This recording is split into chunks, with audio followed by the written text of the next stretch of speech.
મારું નામ ડૉક્ટર જયેન્દ્રસિંહ જાડેજા છે.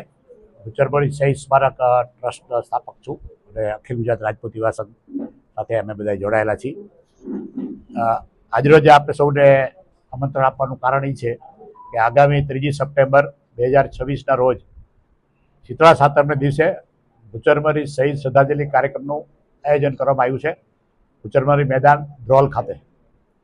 જે ભૂચરમરી યુદ્ધ છે, જે પ્રસિદ્ધ યુદ્ધ છે, આપ જો જાણો છો, અકબર બાદશાહ સામે જામ સત્તાજીએ યુદ્ધ કરેલું, one of the biggest battle in history of Gujarat છે. અને એમાં હજારો શહીદો આ ભૂમિની રક્ષા અને સંસ્કૃતિની રક્ષા માટે, આશ્રાધર્મની રક્ષા માટે થઈને શહીદ થયેલા.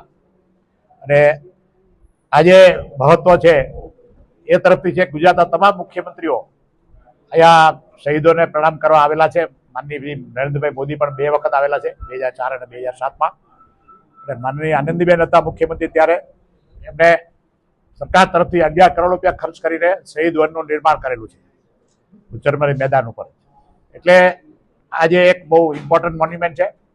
એનો ઇતિહાસ લોકો જાણે અને પ્રેરણા લે, એમાંથી વીરભૂમિને પ્રણામ કરે અને વીરભૂમિને યાદ કરીને ઇતિહાસ, આ ભૂમિમાં આવું મહાન યુદ્ધ થયું છે અને આવા બધા સમર્પણ હજારો અપાણા છે, એની સતત યાદ રહીએ એટલા માટે આ કાર્યક્રમ આયોજન કરવામાં આવે છે. સૌ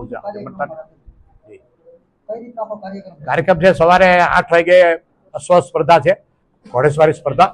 સતત 25 વર્ષથી નિયમિત રીતે યોજાય છે અને એમાં 50થી વધારે અશ્વો ભાગ લે છે અને બહુ જોવા એમાં 15થી 20,000 લોકો આમ પ્રજા જોવા આવે છે. પછી તલવારબાજી સ્પર્ધા છે, કારણ કે આ વીરભૂમિ છે એને અનુરૂપ કાર્યક્રમો છે. અને પછી 10 વાગ્યાથી શહીદ શ્રદ્ધાંજલિ સમારોહનો કાર્યક્રમ હોય છે, જેમાં વિવિધ VIP મહેમાનો આવે છે અને હજારો લોકો એમાં ભાગ લે છે. આ વખતે માનનીય શ્રી રીવાબા જાડેજા, માનનીય શ્રી સંજયસિંહ મૈડા, જે મંત્રીશ્રીઓ છે, આવવાના છે.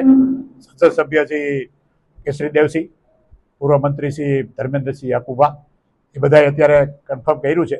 એ સિવાયનું પણ 2-4 દિવસમાં ફાઇનલ થશે. કોઈ આવશે તો રેસ્ટોરન્ટ આપશે. જામ સાહેબને આમંત્રણ આપ્યું છે, હજી કન્ફર્મેશન નથી આવ્યું. જામ સાહેબને અધ્યક્ષતાને આમંત્રણ આપેલું છે.